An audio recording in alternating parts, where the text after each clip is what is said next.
आज जो चौथे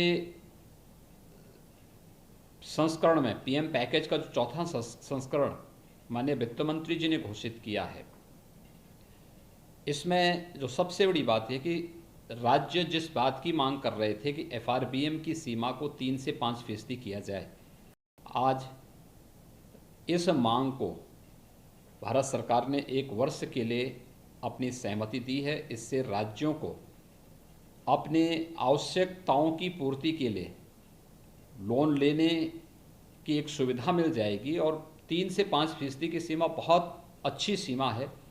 मुझे विश्वास है कि सभी राज्य, कमोबेश सभी राज्य इसकी मांग करते रहे थे। मैं इसके लिए आदरणीय प्रधानमंत्री जी का हृदय से आभार व्यक्त करता हूं और माननीय वित्त मंत्री जी को धन्यवाद देता हूं इस घोषणा के लिए। आज के उसमें कुछ सेक्टर पर विशेष फोकस किया है माननीय वित्त मंत्री जी ने, खासतौर पर रोजगार को लेकर के, इसमें गरीब कल्याण को लेकर के, स्वास्थ्य को लेकर के और शिक्षा को लेकर के। अगर हम रोजगार की बात देखेंगे तो बहुत बड़ा कार्य इस पर पहले ही पैकेज के हर एक चरण में देखने को मिला है। एमएसएमई सेक्टर के लिए जो घोषणा पहले दिन हुई थी और जिस प्रकार से पूरे देश के अंदर उसका स्वागत हुआ, ये हमारा बैकबोन है। जैसे लोकल को ग्लोबल बनाने की आदरणीय प्रधानमंत्री जी ने बात कही है, तो ये उसका आधार है। और एमएसएमई सेक्टर को अगर आप देखेंगे तो इसमें जो सबसे बड़ी बात है, इंसॉल्वेंसी के नियमों में ढील दी गई है 1 लाख से 1 करोड़ तक। मेरा अनुमान है कि देश का जो सबसे बड़ा एमएसएमई सेक्टर है वह उत्तर प्रदेश में है, तमिलनाडु में है और देश के अन्य जो राज्यों में है। ये देश की अर्थव्यवस्था की बैकबोन है और इससे बहुत मजबूती मिलेगी और रोजगार सृजन के भी ढेर सारे अवसर इससे प्राप्त होंगे। दूसरा, प्रवासी श्रमिकों की सकुशल और सुरक्षित वापसी के लिए भारत सरकार ने श्रमिक एक्सप्रेस लगाए हैं।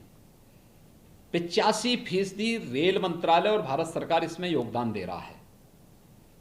सभी राज्य अगर अपने हिस्से का राशि सहयोग में दे देंगे तो निःशुल्क सभी श्रमिकों को उनके घर तक और उनके गृह जनपद तक आसानी से पहुंचाया जा सकता है।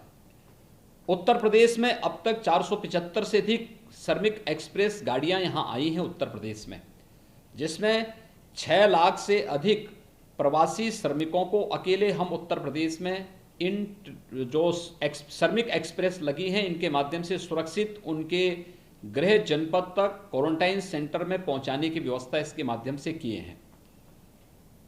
लेकिन इन प्रवासी श्रमिकों के बारे में भी जो व्यापक कार्य योजना घोषित हुई है, एक पहले पैकेज में प्रधानमंत्री गरीब कल्याण पैकेज में प्रधानमंत्री जी ने 1,70,000 करोड़ रुपए की जो घोषणा की थी, इसमें हर एक यानी देश के 80 करोड़ लोगों को फ्री में राशन देने की व्यवस्था।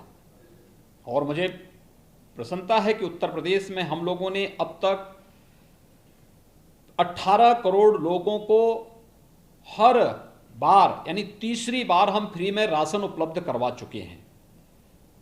और ये फ्री में राशन प्रदेश के अंदर हर एक व्यक्ति को उपलब्ध हो चुका है। कोई व्यक्ति ये नहीं कह सकता कि हमें राशन नहीं मिल रहा है।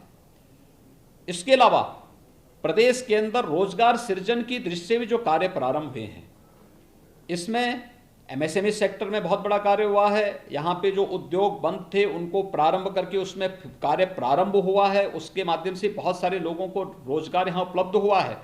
मनरेगा में आज के दिन पर उत्तर प्रदेश में प्रतिदिन 30 लाख लोगों को रोजगार प्राप्त हो रहा है और मनरेगा के माध्यम से ही 300 करोड़ रोजगार सृजित करने का जो लक्ष्य रखा गया है, 40,000 करोड़ रुपए की व्यवस्था केवल इसी के लिए की गई है। और इसके माध्यम से मानसून के दौरान भी सभी लोगों को काम मिल सके, इसका भी प्रावधान किया गया है। प्रवासी श्रमिकों के लिए भी कुछ सहयोग देने के लिए भी इसमें व्यवस्था की गई है। ये रोजगार सृजन के जो पैकेज घोषित हो रहे हैं, ये निश्चित ही हर एक हाथ को काम देने की सामर्थ्य रखते हैं और इस पर ये बहुत स्वागत योग्य है। मैं इसके लिए आदरणीय प्रधानमंत्री जी का हृदय से आभार व्यक्त करता हूं।